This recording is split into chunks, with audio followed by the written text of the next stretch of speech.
Hello, everybody, and welcome back to Chiseled. And why do we call it Chiseled? Because we're all a work in progress. Hello again. My name is Rob Commodore. I am the host. I'm also the author of Better Than You Think. Today, I have a guest, Andrew Paul. He's from Del Mar, California. He is correct me here, Andrew, is it former Navy SEAL or a Navy SEAL? Are you ever a former? I don't know. I suppose I would say I'm a former Navy SEAL. I'm not currently on active duty. but do you ever lose that status?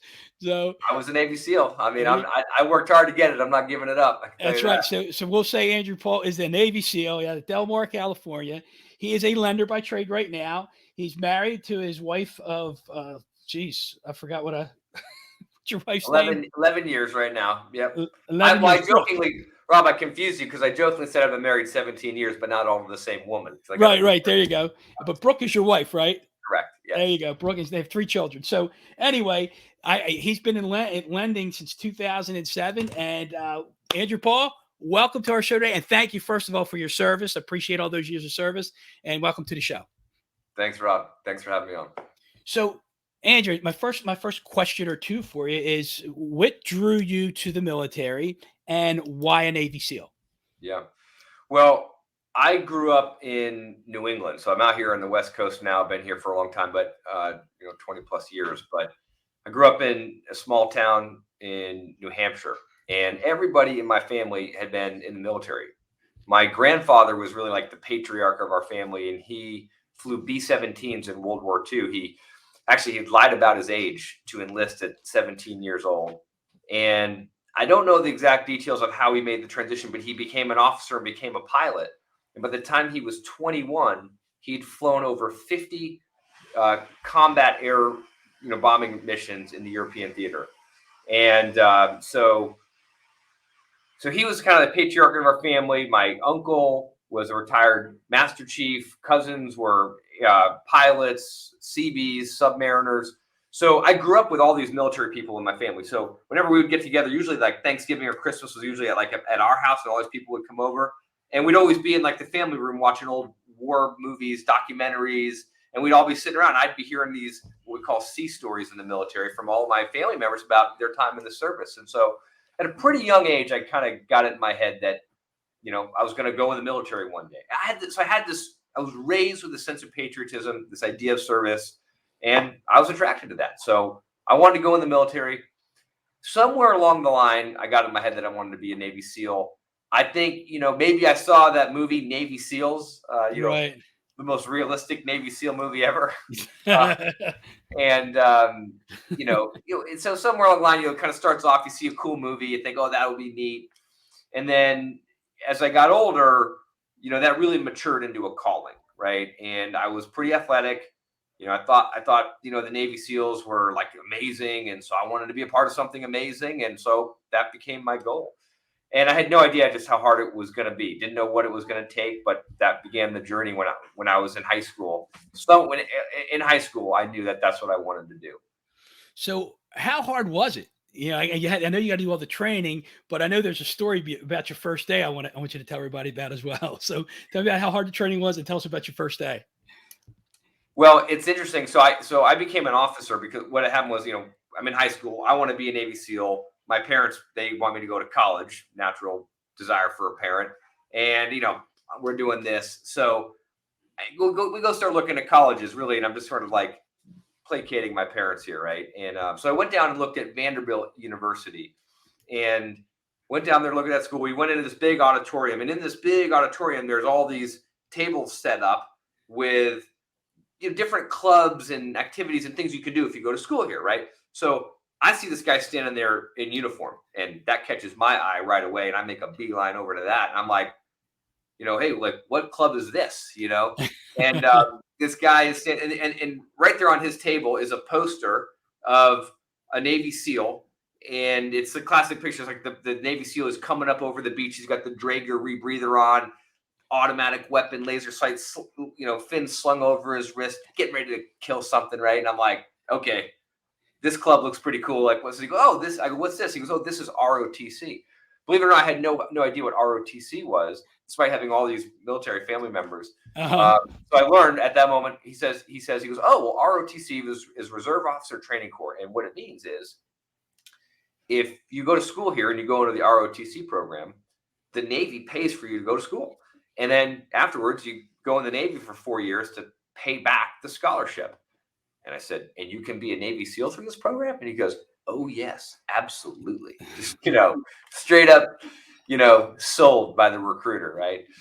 What I didn't know at that time, so that was it. I was in. I was like, I'm going to Vanderbilt, and I want to be in this Navy ROTC program because that's how I'm going to become a SEAL. That's how and what I didn't know, the little detail he left out that I didn't find out until I guess about my junior year in college is that they only take 16 guys a year from the ROTC program to go to BUDS, basic underwater demolition, or SEAL training. And so in a lot of ways, it was more competitive and harder for me just to get one of those 16 slots, just to have a chance to go to Coronado and go to BUDS. Now, BUDS, basic underwater demolition, SEAL training, most people are familiar with that. That's where you see, on the Discovery Channel, you see those guys running around with boats on their heads and carrying the logs and getting yelled at and rolling around on the beach. I was like, hey, just give me a chance. Give me a chance to show you, to prove that I can do this. This is what I want to do. But, I had 1 in 16 just to get a slot to go. I did get one of those slots. Obviously, I went to BUDS. And I guess I shared this story with you.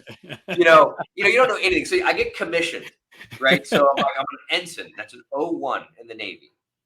Brand new. I mean, I got nothing on no ribbons, no medals. I just got this little rank, brand new in the Navy, about a week, right? So I say to my ROTC instructor, I've got my orders in hand. I'm about to drive from Nashville, Tennessee out to Coronado in my car. That's it. I'm driving out there, check in on this date. Okay.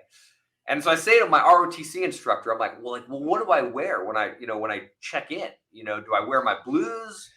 Do I, what uniform? I have no idea.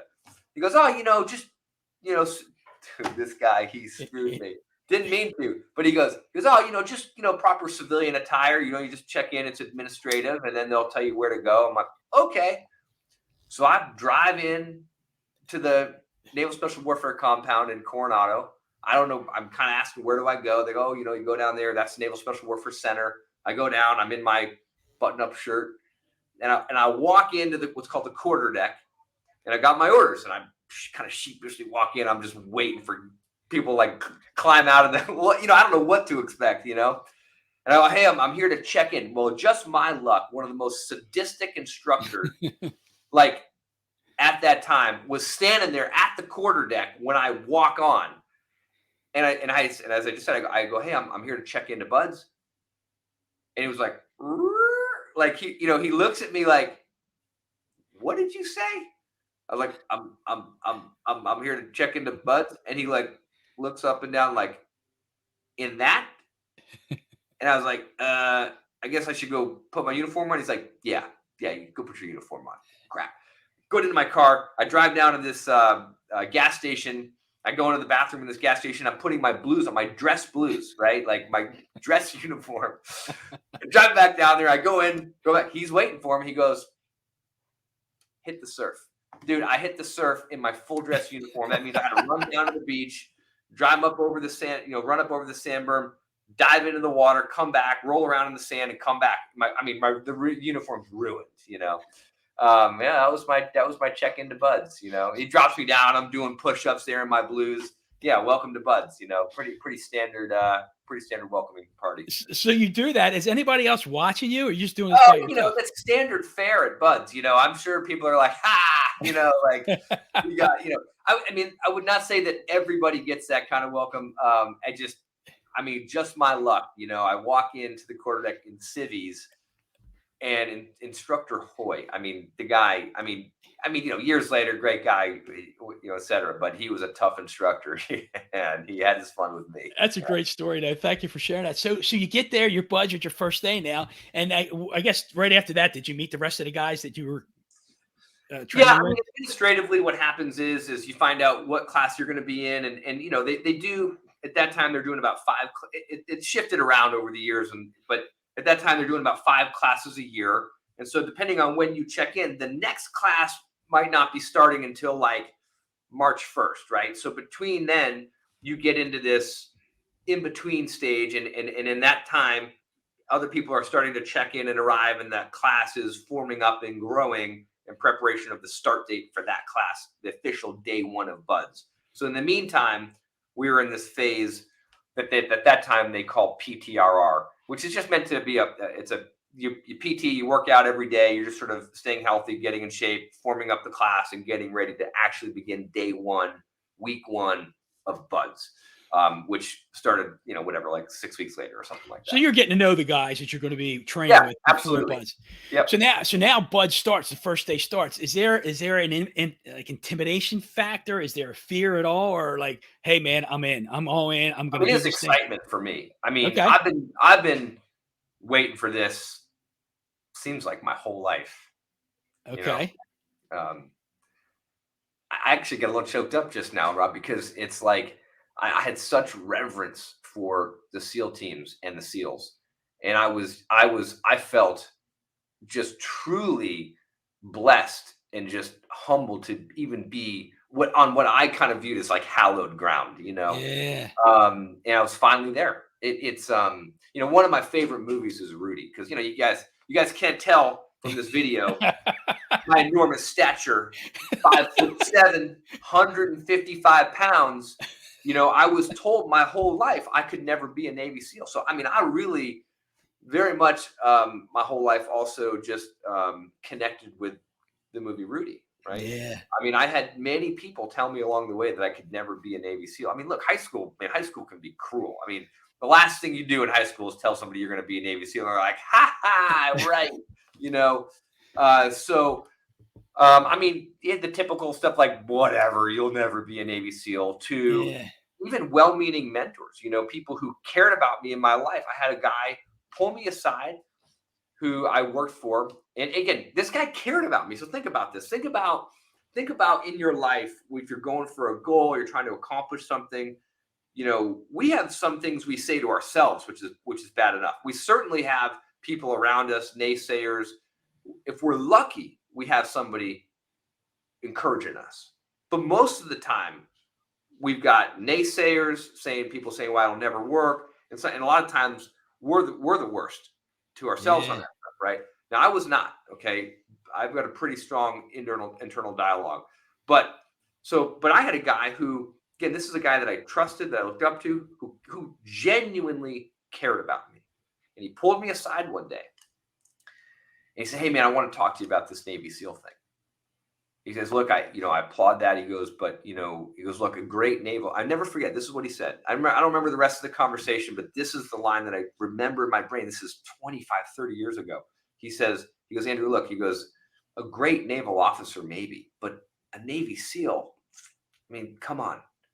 And all he was trying to do was try to get me on a path that was maybe more, I don't know, reliable or plausible, or, he meant well.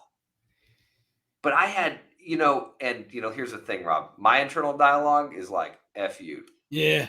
I was going to say, did that give you more motivation than actually discouraging? Absolutely. Yeah. For me, that type of stuff is like rocket fuel. Just tell me I can't. Now, I had, again, another little funny side story. I never told you this one, but my senior year, or I guess I was in college, I worked as a bouncer at a bar. Again, 5'7", 155 pounds, but I was scrappy. But there was this big bouncer there, and this guy, he was cool. He knew I wanted to be a Navy SEAL, and he says to me one day, he goes, oh, when you're going through all that training, he goes, your muscles, your body's going to build up all this lactic acid, and your muscles. He's pointing to his muscles that are large. Your muscles just aren't, as big as mine, and so they're not going to really be able to absorb all of that lactic acid. And he was like telling me like why I wasn't going to make it, but like someone like him probably could. Keep in mind, this guy wasn't a Navy SEAL.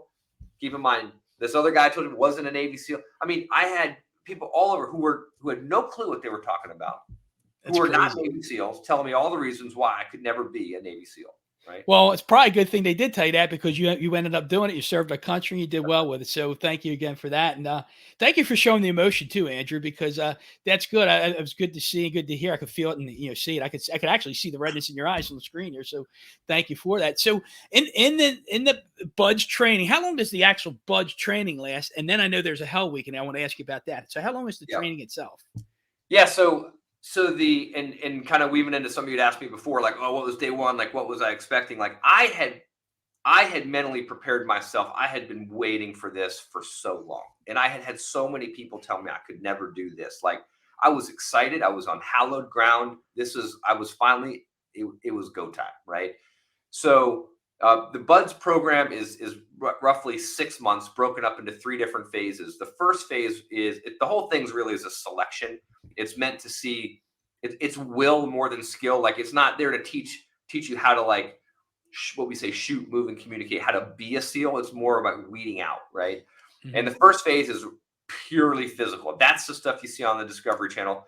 Then you go to second phase, and that's what we call dive phase. And that's where you are starting to learn some skills, along with a lot of beat downs and pain. I mean, they take scuba diving and make it miserable, and then the third phase is all conducted, mostly conducted out at a place called San Clemente Island off the coast of California, off the coast of kind of San Diego. And that's where we're learning, some small unit tactics, explosives, how to do ambushes and raids. And it's a lot of sleep deprivation and learning how to, like, patrol and plan little missions and stuff like that. But the Buds program itself is about 6 months. And then once you graduate Buds, then you go on to an advanced training program called SEAL Qualification Training. And then once you make it through that, then that advanced training, you are learning a lot more skills. The tone changes. It is more now refining and teaching you skills to be a SEAL. And then you graduate that, and then you actually get assigned to a SEAL team. Okay. And so after all that, you're in a SEAL team and you have 0 experience, right? So where does Hell Week fall in there? So Hell Week, and my understanding is it's shifted around over the years, and I don't know if it's the same today. But when I went through, it was week 5. Week 5. It was week 5 of first phase. And that's where you lose most guys. Yeah. Hey, real quick side note, we do have something in common. At age 18, I was a $155 too, and I was a bouncer for about 3 weeks until they found out I was underage, and they bounced me out of the bar. So we got something in common there. Whenever we had to throw somebody out, the guys didn't expect I was the bouncer, right? So I would sneak in there and wrap up the legs, and then the other guys would chip in it, right? So that was sort of the and the guy's dragging you by his leg. I can picture that happen. That's great. They're like, "Who's this? What's going on my leg?" I'm distracting them, or wrapping around a leg, and these guys are up there. That's so funny. So anyway, I had to share that. So anyway, so now you're in Hell Week. Was there a time in that Hell Week that you think you were going to break? So I would tell you that my lowest moment, like, through the whole thing, like the whole training, the whole experience, was about 2.5 days into Hell Week. At this point, you're 48 plus hours with no sleep. So Hell Week is 5 days, about 2.5 hours of sleep the whole week, broken up into 30-minute naps. But you don't even get your first 30-minute nap until about 2.5, 3 days in. And so my lowest moment was about 2.5 days in, and you're just exhausted. You're drained physically. Your head's battered from the boats, rubbing your head raw. You got chafing on your legs, your hands. The calluses that have built up on your hands are tearing off as you're carrying boats and climbing ropes and doing pull-ups, and just exhausted, physically, mentally, emotionally drained. And so about 2.5 days into Hell Week, well, they do feed you a lot. You get like 4 meals, because they do make sure you're getting enough calories and everything, right? They don't starve you or anything. Yeah. So you end up getting this thing called mid-rats. Mid-rats is like midnight ration. So, you got breakfast, lunch, and dinner, and then midnight meal, mid-rats. So mid-rats happens around midnight. And in this case, it was like midnight, 2.5 days in or so. And the instructor's going to, lead us over to the obstacle course. And for the first time in about 2.5 days, they actually left us alone. And it's surprising, but when they leave you alone, that's when there's actually some downtime. It's not downtime to look quiet. You actually have some, all of a sudden you start hearing the voices in your head again, right? When they're all yelling and screaming and you're just going the whole time, you're kind of just going. You're just going until you can't and you guys quit. Well, now this becomes almost a psychological thing, right? Because they're not yelling at you. You're not having to run. They're like, okay, eat your meals. See ya. And they take off for about 20 minutes. And it's quiet.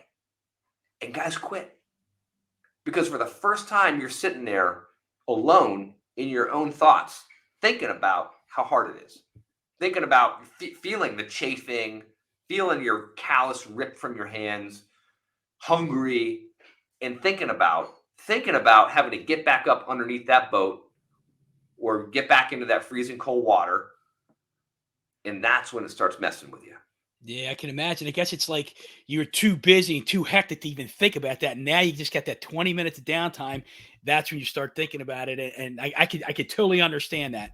And so what brought you out of that down point or low Well, point? so it's interesting. Just to be transparent with you, that was my lowest moment. And for a moment, I really thought, man, I don't know if I can make it. Yeah. And one of the tactics, sort of kind of get through that stuff, and I would just say, kind of for life, but is going through buds and say, hey, just make it to the next meal. If you think about the whole week, if you think about the when you get secured at the end of Hell Week, or if you're thinking about all the work you have to do, or if you're thinking about all this thing, it can be so overwhelming. Right? So you got to break it up into bite-sized pieces. So one meal at a time is a great way to kind of get through buds and kind of through life. So if you sit there in the quiet at that moment, and if you allow your mind to wander and start thinking about how much more there is to do, that starts to seem so overwhelming. And then you start to think about just getting back into that cold water or getting underneath that boat, smashing on your head again. It's overwhelming, and you think, gosh, I don't want to do that. By the way, who wants to do that? Yeah. I don't want to do that. That's freaking miserable. And I remember a guy I went through buds with, Leif Babin, co-author of a great book called Extreme Ownership. Love that book. Yeah. Yeah. So great book. He's a great friend of mine to this day. He and I went through buds together. In fact, he was my class OIC. So he got a little extra attention as the class leader. But he's a tough guy. But he and I were good friends, and we also share a common faith, and we're both Christians, so he was a boat crew, just a few feet away, and he and I were good friends, and we would read Bible verses together at times. And so I kind of crawled over to him, without kind of being seen by an instructor. I was like, hey, bro, like, how are you doing? He's like, oh, man, it's miserable. I'm like, I know, me too. And he's like, how are you doing? And I go, man, I think I remember saying something to him like, man, I just don't know. Like, I don't know, just like that, And he and I had read a Bible verse prior to going into buds. And it was the Lord is with you, mighty warrior. And that was just like from Gideon, which he had, and so he just that's all he said to me. Just it was like our little thing, and he just goes, hey, dude, the Lord is with you, mighty warrior.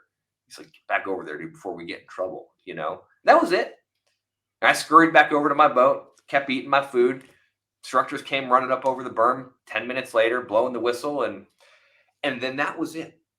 I never looked back. I mean, Rob, that was like my lowest moment ever. Like, probably, I won't say it was my lowest moment in life. I've got one more that was worse than that. But other than that, that was my lowest moment, period. And it was like I bounced off of that. I mean, I was untouchable after that. I mean, there was nothing they could do to me. There was nothing they could do. Nothing. So would you think the bounce was because of the encouraging word you received? I just think that when you get to a certain point, an ultimate low, and you push past that, dude, it's like, that's it. You can't do anything to me now. That's awesome, man. That is so cool. And thank you for sharing that. In fact, Rob, I will just add this to you. Like, it was so distinct. I mean, this is 20 plus years ago. It was so distinct. I distinctly remember. I mean, I've literally felt basically invincible. Not in a hubristic, like, I just was like, dude, oh, you want me to get in the water again? No problem. Let's go. You want to stand with the boat on my head? No problem. Like, yeah. you cannot hurt me. And we would go in for these med checks, like, every so often. And I remember going in the med check, and they'd be like, how are you feeling? I'm like, I'm great. and I would go with like a smile on my face. And I remember Captain Smethers, who was the commanding officer of Buds at that time. I remember him saying to me at a med check, he goes, Ensign Paul, you guys got a smile on your face, huh? I'm like, yes, sir. He goes, I remember he said this to me. He goes, we can't hurt you, can we? I go, no, sir. And it was after that moment. Yeah. The first 48-ish hours up to that was misery. Yeah. After that, untouchable. So 2 things. Did you have a solid, I know you said you're a Christian, you had the same faith, but did you have a solid Christian, solid religious or spiritual foundation going in? And had you had any mindset training prior to that? I mean, I don't know what kind of mindset training I would have had prior to that. Just, I was an athlete. I ran cross country in high school. I played hockey, played baseball. I mean, not really. Like, I mean, just determined, just very determined. Like, this is what I was going to do. Like, I felt called to it. Yeah. Now, I remember waiting, to find out if I was going to get, these orders, right? So I got the orders to Buds, and I was just like, boom. It was like I was on cloud 9. And then shortly after that, 9/11 happens. Excuse me. So, 9/11 happens, and all of a sudden, the tone of everything changes, right? I mean, prior to 9/11, it was like, hey, I want to be a SEAL. I feel passionate. This is what I feel called to do. I'm preparing myself physically and mentally for the most brutal training ever, like that I built this up in my mind to be. Then I get the orders, and then 9/11 happens. And so no longer was this like, hey, like this is going to be training. I'm going to be a Navy SEAL. It was like, hey, we knew like if we made it through this, that we were going to war, and everything we did mattered. I mean, it mattered before, but now it was like, dude, like you're going to war. Like every detail matters. And I had friends that I went to college with, who I graduated with, who were killed in 9/11. Mm. And, and I thought about those guys, and my overall calling to serve, to go into the military, was always rooted in a deep sense that I was built a certain way. I was built with certain skills, certain mindsets, certain capabilities that I was made to go do difficult, hard things that maybe other people aren't cut out to do. And that's okay. But that's what I was meant to do. That's how God made me, with certain mental and physical fortitudes and capabilities, to go into harm's way, to take the fight to the enemy, because there is evil in the world, Rob. Yeah. And I saw it. And it takes a certain person to be able to walk through the heart of darkness, to go take the fight to that evil. And that's what I was made to do. Yeah, thank you. And that's because you talked about the not having like legitimate, or I shouldn't say legitimate, it's not the right word, but like actual mindset training. But any athlete, I I can speak, from my own experience, but you have to have a certain mindset when you're in sports, because you have to be disciplined, you have to be determined, you have to be resilient to keep pushing and through that training to play a sport, to make a team. So you have to do that. So I can see where that came from. So you spent, between the ROTC and the service, I think you told me you spent 18 years in? Yeah, the ROTC time doesn't count, but yeah, the active duty and reserve time was a total of 18 years of service. Okay. And so, like when you did your first, I guess, call it tour, what was that, 4 years, 6 years? That term is, I guess, used different things, and we kind of call them deployments. And Okay. our deployments are 6 months. And the SEAL teams, you end up doing a workup, so you train up, and it's generally designed to be a 2-year cycle. Like it's like an 18-month workup cycle, and then a 6-month deployment, and you're kind of on this sort of cycle. But that all changed after 9/11. Everything got compressed, and because we had to push forward more teams, more platoons, more units. So what was normally a 2-year sort of workup and deployment cycle started going a lot faster. So we started getting more time overseas and less time training, so we could push more guys forward. Was there ever a call to make it a total career in the armed services? So yeah, I mean, somewhat. I mean, I don't know. Like I didn't really think of it like that. I mean, again, my calling was based on what I had just said. Like it was to do a specific kind of a job that I felt God made me to do. Yeah. And in the SEAL teams, after a certain number of deployments, like in a platoon or in a task unit, you rise through the ranks, and then you take on a different role. It's more administrative in nature, right? Now you're in charge of the team. Now you're not going on missions. And if I'm going to be an administrator, I could be an administrator anywhere. I don't know. That just isn't very appealing to me. So a lot of guys get out after doing a few when they're no longer what we might call operational. Yeah. And now for me, it wasn't that clear cut. It wasn't like I'm going to do my deployments and then I'm out. It was, I had 2 kids born on back-to-back deployments, had a couple harrowing deployments and tough experiences overseas. And I had to make a tough decision really to stay home for my family, my wife, my 2 young kids at the time, and to be there for them as opposed to staying in longer. So when you made that decision to leave, and now you're staying home with the family, was there a pull like, man, I wish I would have stayed in? I wish I would have stayed absolutely. Like my heart was pulled in 2 directions. Yeah. One, in the sense of service and to do a job that I had felt called to do and was blessed and fortunate enough to be able to have got to do that job. And then also my kids and my family. Like I also then felt an incredible sense as a father that I need to be there to raise these young boys to be men. And how do you prioritize that? And you might be able to do both, but I was feeling at that time that I needed to be home. I needed to be there to raise 2 boys to be the next generation of warriors. So now you're home, you're raising your kids, and then when you decided to get into lending, I don't know if there's anything between the service and lending, but you decided to get into lending. Dude, I got out of a platoon and showed up in a mortgage office. There you go. Like that's a whole nother story. Like this guy, like I kind of got me into the mortgage business. It wasn't at all what he said it was going to be. And I got into the mortgage industry in 2007, Rob. I mean, I've been in real estate long enough to know. Yeah. That was not good timing, right? No, not at all. But mindset, it was good timing. And here's why. I got into the business as the whole thing was crumbling, right? But mortgage and real estate folks alike, it's not unlike what's happening right now. So this is really, I don't know. This is a good point for even right now, right? Like, so here's what I saw when I just got into the business. We had just come off the heels of this amazing real estate time. People in mortgage and real estate were making a fortune, and then it all started crumbling down. Now I was starting at the bottom. I had 0. I had no clients. I didn't know how to do anything, but I was hungry. And what was happening is everybody around me in mortgage and in real estate was singing a sob story. They were crying in their Wheaties because, it's so hard now. And, I can't get a deal. And while they were over there feeling sorry for themselves, I didn't know any different. I had my rucksack on and I was climbing up the mountain while they were over there sitting there, got their hands on their knees, winded, upset, frustrated, bad attitude, whatever. And I just started running circles around people because they were hoping it was going to come back or whatever. And I just was like, whatever. Here's what I know. Work hard, call people, do what I'm supposed to do.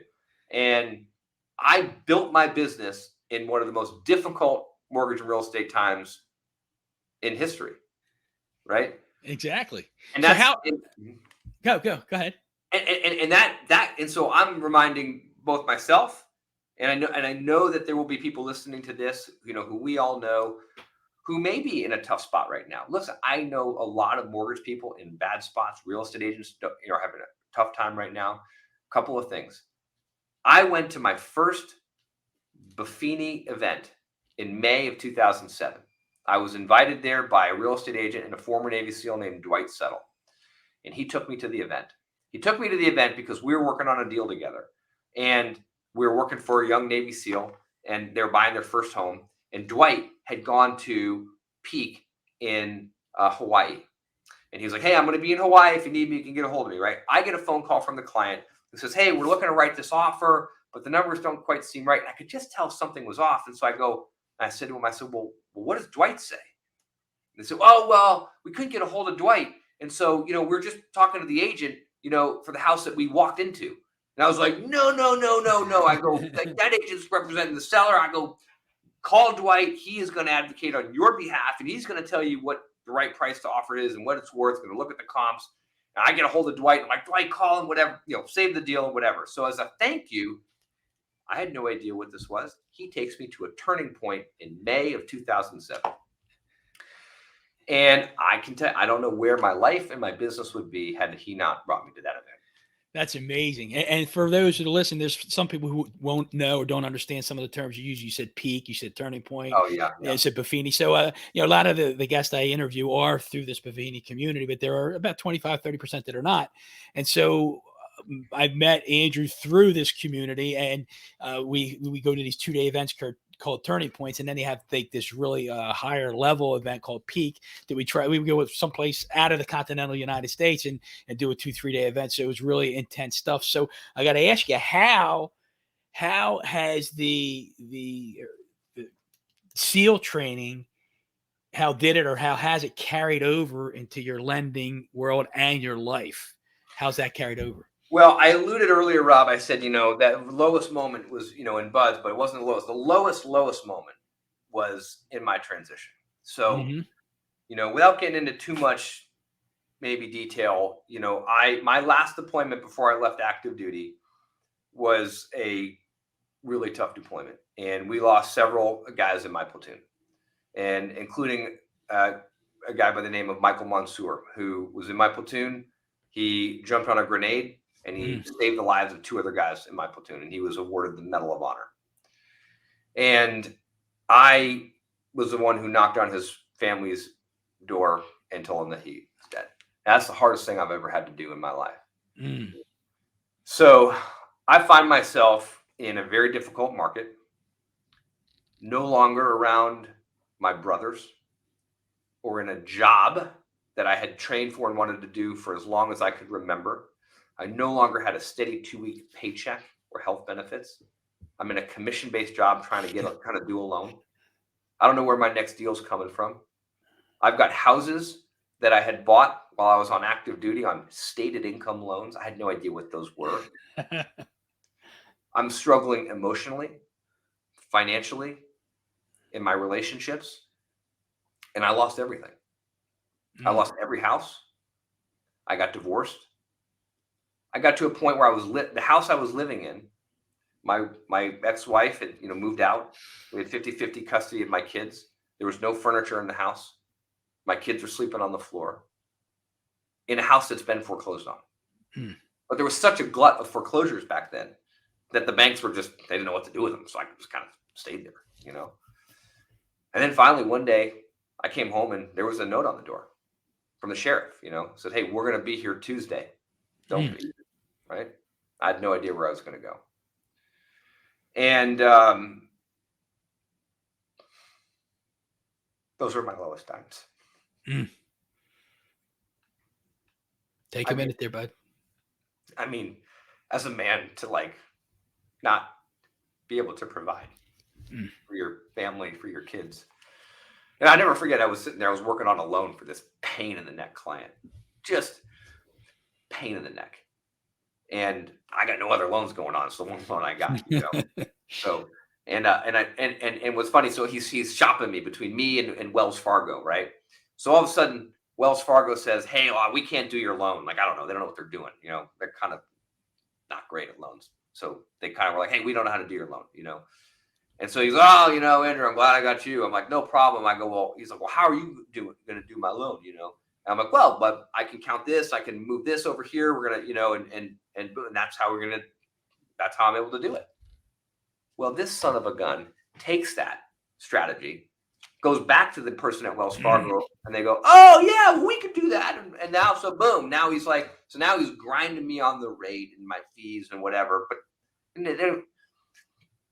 and he wants scenarios on a 30-year loan, a 15-year loan, paying points, not paying points, 10% down, 20% down, lender paid mortgage insurance, borrower paid. I mean, that's 12 scenarios, right? I'm exhausted. It's 10 o'clock at night. I'm working on these scenarios and I look over and I see my kids sleeping on the floor. And I'll just say, Rob, I'm never going back there again in my life. And that is, I thought about my kids. I thought about the sacrifices of the guys that I served with. And I'm going to tell you, like, I had some low moments emotionally. But what I thought about was the guys who were killed in my platoon heroically, who made the ultimate sacrifice for their brothers and for our freedom. And the way I see it is that they gave me a gift, the gift of life. And I have an opportunity to live that life and a responsibility to live that life to its fullest. I owe that to them for the sacrifice that they made. And so I live my life just hoping that I live a life that is, worthy of the sacrifices that they made. So I got to ask you, Andrew, through all this, and again, I appreciate that emotion and the heart. I could feel it. I could feel it coming through the screen there. Where were you with God in those moments? So my faith journey, I found Christ for myself. Now it's interesting, Rob. I was raised in both faiths. My dad was Jewish. My mom was Christian. I actually had my bar mitzvah. Okay. But it was on my own in high school. I went and spent a summer with my uncle, because I was into computers and he was a computer guy. And I went and visited him, spent the summer with him, and kind of shadowed him in his job. And he went to this church, and that was where I found Christ for myself. Not like, your parents teach you about it. It was like I found it for myself. And then in college, I would go to church sometimes. And then, to be honest, when I was in the Navy, I had my faith, like, spiritually, but I wasn't going to church, and I was living like a 21-year-old testosterone-filled male. Okay, partying and drinking and chasing girls and understood. But it was after I got off active duty in 2007 that the master chief from my task unit, who ended up living right around the corner from me, I think we all from that task unit, I think we all struggled. I mean, some guys maybe won't admit it. Some guys will admit it. Some guys maybe are better at articulating it. But I know we all struggled. And he invited me to go to church with him. And that is where my faith really came back into my life again. So there was a gap there for like probably good 8 years. And then kind of 2007, I started going to this church. And and it's funny. That is where, for the first time in my life, as I've told you, I'm struggling to build this business, all this emotional stuff. I'm definitely struggling financially, right? Yeah. And I'll never forget. I know it's a little off topic, but I never forget this sermon. The pastor gave the sermon on tithing. Yeah. And I'll never forget. He goes, look, I'm not like great at quoting Bible verses. I think it's in Micah, but he goes, it's actually in the Bible. He goes, this is the only place where you're allowed to test God. He actually says it. He says, test me in this. As he goes, it's the Pepsi challenge of the Bible. Test me. Other than that, you don't test God, right? But right here is the only place. He goes, test me, right? And bring in 10% tithe. And I said, okay, because tithing, really, all this stuff, tithing, forgiveness. I often will joke that it's like a trick that God played on us. It's like clothes is like tithe, like bring it to God or forgive people. Let me tell you something. It's more about what that does for you. When you forgive somebody, you forgave them, you do more for yourself emotionally and psychologically when you forgive somebody than you do for them. Those guys are walking around like, hey, dude, I forgive you. They're like, oh, okay. Like, they don't even know idea. You. Right. So when you forgive somebody, it's more something you do. Tithing, I swear, it is an act of faith. And I have tithed since that day. And I can tell you, I don't know how it works, Rob, but the day I started tithing, I watched my income and my net worth just go like that. Yeah, I just got chills. I mean, you said you went off topic. I think it was great that you pointed that out. And I appreciate that so much. I mean, you said it's an act of faith, and you're not the first person who I've heard say, I don't know how it works. But ever since then, this has changed. And so that's a commitment. It's faith. And you're taking that action. I love that, man. I'll tell you, I love this conversation, man. I'm sitting here and all just listening to you. We've had other conversations and I'm like, man, I don't know if I want to ask him any more questions. Let him keep rolling, man. This is great. But, man, thank you so much, Andrew. You're a blessing. You're a blessing to me. You're a blessing to so many other people. I mean, I got to ask. I always say that. I got to ask. How much more chiseling you think God's going on for you, man? You got a hell of a life. I got a long way to go. Just ask my wife. I promise you. There's plenty to do here. Ask those closest to us; they'll tell you. Yeah, absolutely. I mean, I got a lot left to do here, man. I mean, I'm trying to get better every day. I mess stuff up all the time. I say things I don't mean to say. I let my emotions get the better of me. I mean, that's right. I'm trying to be. So I'm almost finished with this book. It's kind of a cool book written by former Navy SEALs called The Attributes. Okay. About finished with it. And one of the things in this book that I've helped me identify different traits like about myself that are strengths, whatever. Like I am extremely persistent. See, he does a really good job of breaking down these different traits, like or skills and abilities, but really there's attributes. So like persistence is like a cousin to patience, but it's not the same thing. And what made me bring that up is, oh, well, what more work here? I am extremely persistent. I have got grit and fight. I am not very patient. But those are similar kind of things. Yeah. But they're not the same. I'm persistent, but not very patient, to be totally honest with you. Right. And I got to work on that. I got to work on being more patient. Well, man, we're all a work in progress. And I don't know if people listening could tell, but he's a very polished speaker as well. And Andrew's got some things going on here. He's going to get out on the speaking circuit, and he's done some. He's done a lot. But I think there's intent there to do a lot more and inspire a heck of a lot more people and move them in the right direction. Is that right, buddy? Yeah, I would say this, Rob. What more is there along those lines? Like in Boy Scouts, you go leave the campsite better than when you found it. Leave this world a better place than when you found it. I think every person that we interact with, we have an opportunity to impact them in some way, and that doesn't have to be from a stage to 5,000 people. That can be one person at a time. It could be the postal clerk. It could be the person at the drive-through.